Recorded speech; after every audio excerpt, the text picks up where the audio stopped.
Assalamualaikum warahmatullahi wabarakatuh. Waalaikumsalam warahmatullahi wabarakatuh. Baik, sebelum kita mulai pembelajaran hari ini, mari kita doa. Silakan ketua kelas salah satu dipimpin. Tempat duduk, siap gerak. Doa mulai.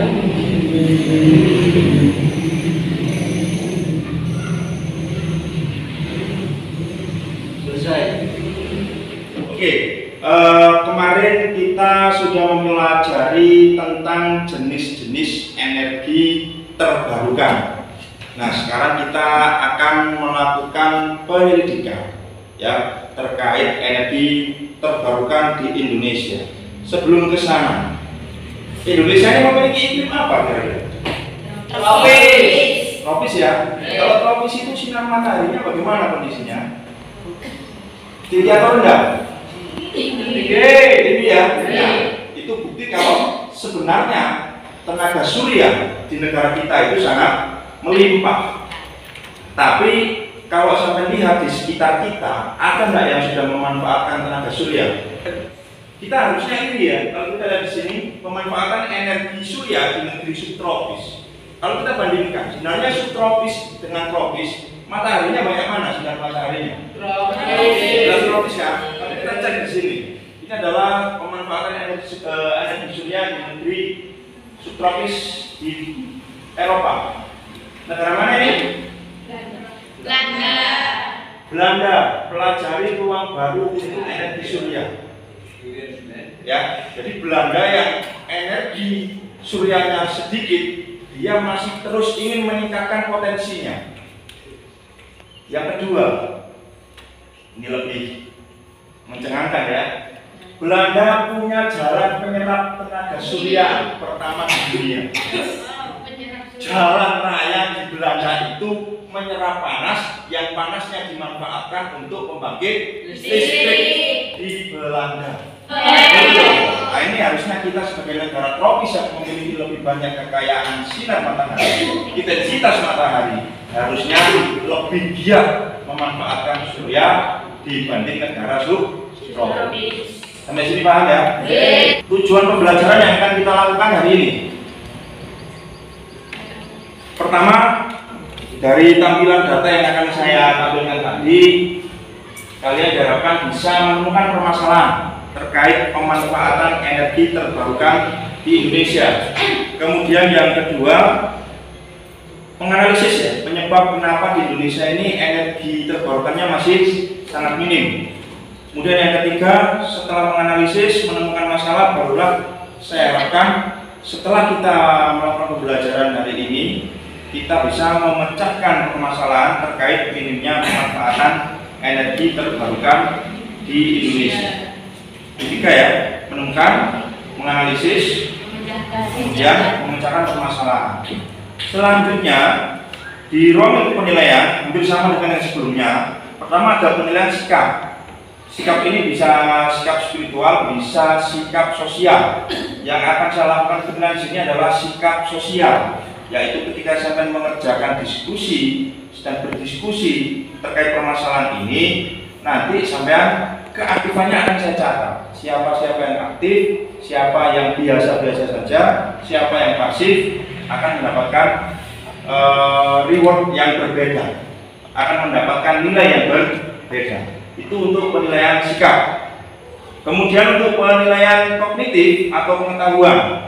Jadi penilaian kognitif ini akan saya munculkan di pertemuan selanjutnya, yaitu sampai nanti akan mengerjakan soal tentang pemanfaatan energi surya di Indonesia. Ada sekitar 3 soal yang akan saya kerjakan. 3 soal ini dikerjakan secara individual. Per meter persegi, 1 meter kali 1 meter lahan kita sehari itu menerima 1000 watt energi dari matahari. Banyak apa sih? Banyak. 1000 watt per hari, 1 meter kali 1 meter. Nah, ini kalau lahan kita misalkan 10 meter berarti 10 kali 10.000 watt. Tapi itu masih belum dimanfaatkan dengan baik. Berapa rata-rata konsumsi listrik rumah tangga Mojokerto? 900. Berapa? Ini saya sajikan datanya ya. Ini saya ambil dari BPS Jawa Timur, Badan Pusat Statistik Jawa Timur tahun 2019. Pertama, konsumsi listrik rumah tangga Mojokerto yaitu 1.211.367 megawatt per tahun atau sekitar 1 miliar kilowatt. Jadi sama Mojokerto. Nah, satu rumah loh ya, satu Mojokerto. Hanya rumah tangga. Di luar rumah tangga kan ada industri, kemudian ada sosial. Kalau lampu-lampu ini kan sosial, jadi tidak masuk. Yang masuk ini hanya rumah tangga. Jadi 1,2 juta sekian megawatt per tahun.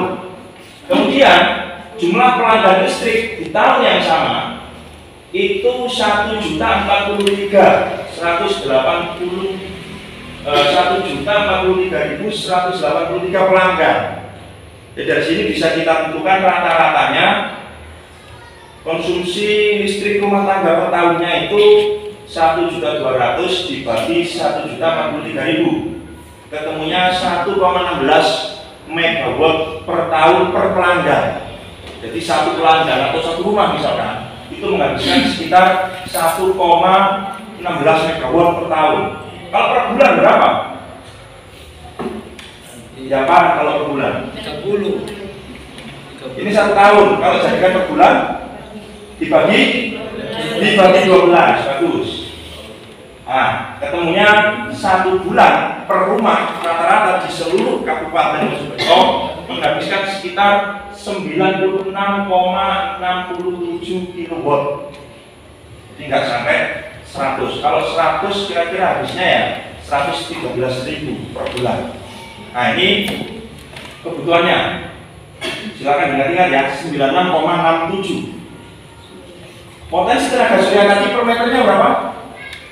1000 watt per hari. Jadi kalau kita hitung potensi energi per bulannya 30 kilowatt per meter persegi. Sedangkan konsumsinya 96,67. Seandainya tiap rumah punya minimal 3 atau 4 panel surya berukuran 1 meter persegi, kita sudah tidak perlu membayar listrik ke PLN. Seandainya, silakan. Kalau musim hujan kan jarang ada panas, gimana? Apakah di rumah masih ada listrik kalau pakai seluruhnya pakai tenaga matahari? Ketika musim hujan, apakah energi surya masih bisa kita manfaatkan? Ada yang bisa jawab sebelum saya jawab? Bisa. Kita itu mengalami musim panas ketika musim hujan dan mengalami musim dingin ketika musim kemarau. Bulan Juni itu kan hawanya sangat dingin. Itu ketika musim puncak musim kemarau. Karena matahari sangat jauh dari Indonesia. Sedangkan musim penghujan seperti ini justru sebenarnya matahari tepat di atas negara kita sebenarnya. Nah, pertanyaan selanjutnya, mengapa di Indonesia kok masih sangat minim? Bahkan ketika saya tanya tadi, salah satu siswa, hanya satu siswa yang pernah melihat pemanfaatan panel surya di atas atap rumah tetangganya di desa sebelah dari desa tempat tinggal. Ini yang akan kita cari kira-kira kenapa kok energi surya yang begitu besarnya masih sangat minim pemanfaatannya di Indonesia. Sebelum itu kita bentuk kelompok terlebih dahulu. Kita berhitung ya 1 sampai 4 berulang. Silakan. 1, 3, 4, 1, 2, 3, 4, 2,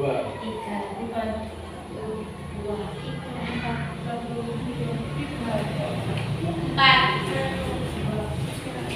Oke, pas ya. Silakan. Gabung ke kelompoknya masing-masing. Perwakilan anggota kelompok bisa mengambil. Ada yang scan video?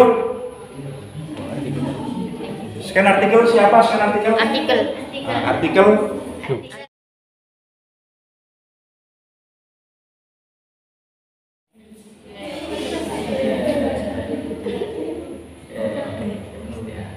Poster. Oke.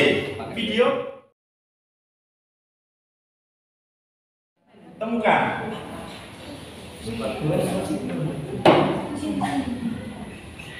belum kata kan?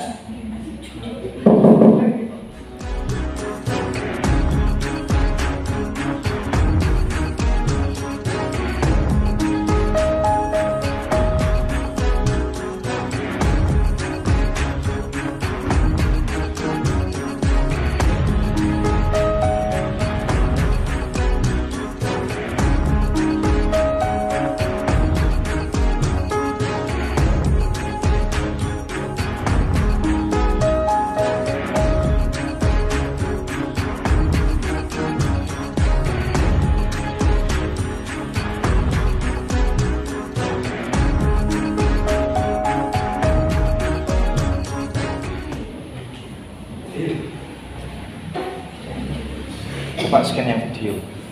Sudah. Itu ada data grafisnya juga.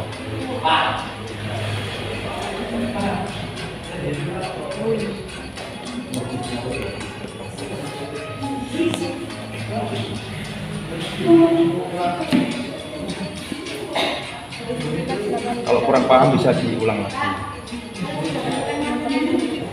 Pentingnya dalam ini banyak melimpah energi ya, yang bisa dimanfaatkan menjadi energi listrik. Tapi Indonesia belum bisa menggunakannya, memanfaatkannya. Banyak sumber energi terbarukan, tapi Indonesia masih memanfaatkan. Ya, eksplorasi bab ya dua penyebab minimnya pemanfaatan energi terbarukan itu kita kaitkan dengan permasalahannya. Jadi nanti akan muncul rumusan masalah yang harus dipecahkan. Setelah rumusan masalah ini ada, baru nanti sampean menyusun instrumen penyelidikan. Nanti biar bisa lebih cepat pengambilan datanya, kita pakai wawancara saja. Ya, ditentukan kira-kira yang diwawancarai siapa, satu dari pihak masyarakat, satu dari pihak pemerintah. Nanti instrumennya akan kita susun sama-sama di bawah itu. Ada dua pertanyaan. Jelasnya ya pasti berbeda. Pertanyaan yang kita ajukan ke masyarakat dengan yang kita ajukan ke pemerintah. Nah, mungkin sama. Paham ya?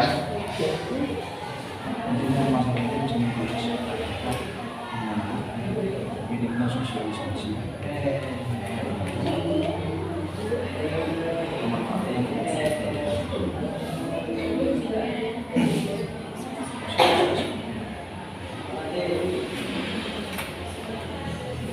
Baik ya, di sini ada 4 kelompok.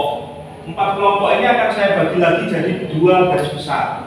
Ini 1 dan 3.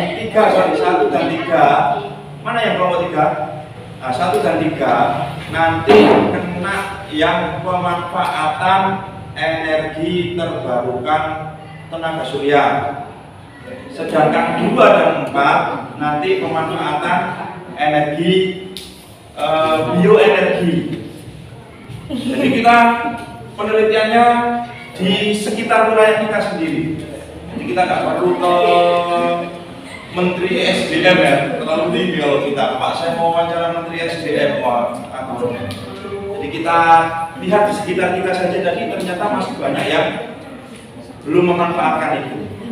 Saya ulang, 1 dan 3 pemanfaatan tenaga surya, 2 dan 4 pemanfaatan bioenergi. Untuk yang bioenergi nanti silakan dicatat di satu desa itu ada berapa orang yang punya atau membudidaya sapi. Misalkan satu desa itu ada 10 Pak, ya sama tulis cari data itu dulu, ya cari data dulu, pilih salah satu untuk di wawancara. Kamu 10 dan nomor sebenarnya. Satu saja yang diwawancara. Dan selama ini gas dari kotoran-kotoran itu terbuang sia-sia naik ke udara. Kalau gas ini naik ke udara, kira-kira jadi apa menurut saya? Polusi. polusi, jadi pencemar yang bisa menyebabkan pemanasan global. Bayangkan ya, ketika gas kotoran ini dimanfaatkan untuk energi, satu, itu energi yang sangat murah dan jumlahnya tidak terbatas. Yang kedua, juga mengurangi polusi. Ya dong, pokoknya. Coba salah satu dari kalian, apa yang bisa kita simpulkan? Apa saja yang telah kita pelajari hari ini? Kurang pemanfaatan energi terbarukan. Satu, energi terbarukan masih kurang dimanfaatkan. Ada lagi? Apa saja contohnya energi terbarukan ini tadi?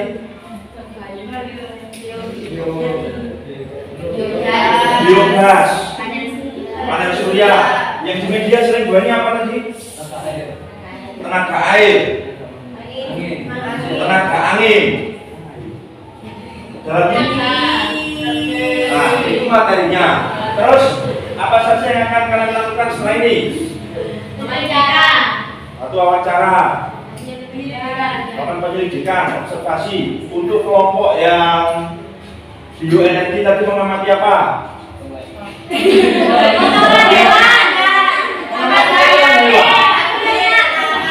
Mengamati berapa banyak warga masyarakat yang memelihara sapi atau hewan yang sekiranya kotoran itu bisa dimanfaatkan energinya. Kemudian masuk surya. Memperluas Mengukur luas desa, ojo mengukur, soros ya. Mencari data luas desa ini. Bisa nanti tanya di kelurahan bisa, cari di internet bisa, cari di Google Map juga bisa. Yang hanya disebut langsung menyebutkan angka. Oke, siap? Oke, siap? Tiga. Bisa? 2, 6, 9. 3.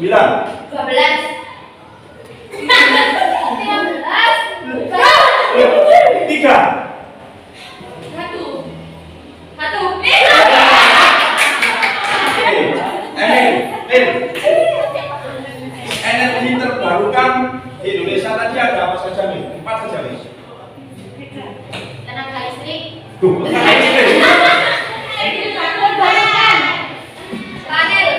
Panel surya, tenaga surya, biogas, angin, satu lagi, air. 4 ya. Selain itu ada lagi apa? 3,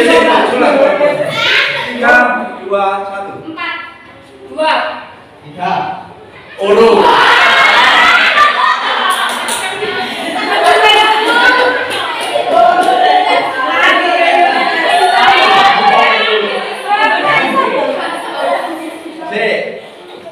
Kira-kira ini ya. Kira-kira jangan diperhatikan. Kira-kira yang menyebabkan Indonesia itu kaya tenaga surya apa? Kenapa Indonesia itu tenaga suryanya sangat banyak? karena ikut tropis. Kalau itu tropis kenapa?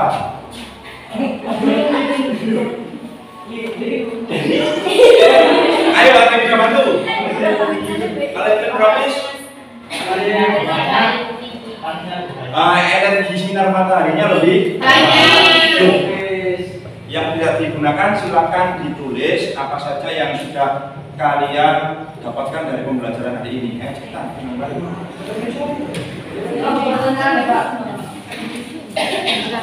Apa yang sudah dipahami, apa yang belum dipahami.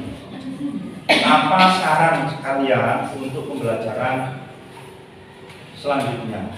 Kira-kira kekurangan dari pembelajaran kita kali ini apa? Sebagai penutup pembelajaran, perlu kita ingat ya, kita sebagai makhluk atau kita sebagai hamba Allah, kita manfaatkan betul energi-energi yang sudah bisa kita atau yang sudah tersedia di alam ini dengan sebaik-baiknya. Tidak hanya untuk mengambil energi, di sisi lain juga kita niatkan untuk menjaga pelestarian lingkungan, pelestarian alam. Sudah berkali-kali saya katakan, energi terbarukan ini tidak hanya melimpah, tetapi juga ketika dimanfaatkan dia akan ramah lingkungan dan mengurangi polusi. Sampai sini ada yang ditanyakan? Tidak ada? Silakan dirapikan, disiapkan, berdoa. Ayo, jangan ada yang beraktivitas.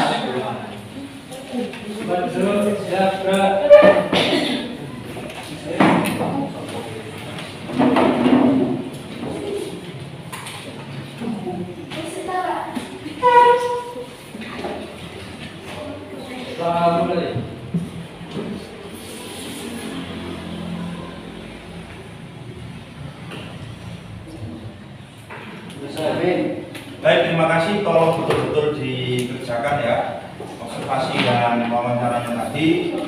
Semoga apa yang kita pelajari ini bisa memberikan manfaat. Amin. Selanjutnya nanti kita akan menyajikan karyanya ya. Hasil yang sudah sama itu kita sajikan dalam bentuk data grafis. Mohon maaf dan kekurangan. Saya akhiri. Wassalamualaikum warahmatullahi wabarakatuh. Waalaikumsalam warahmatullahi wabarakatuh.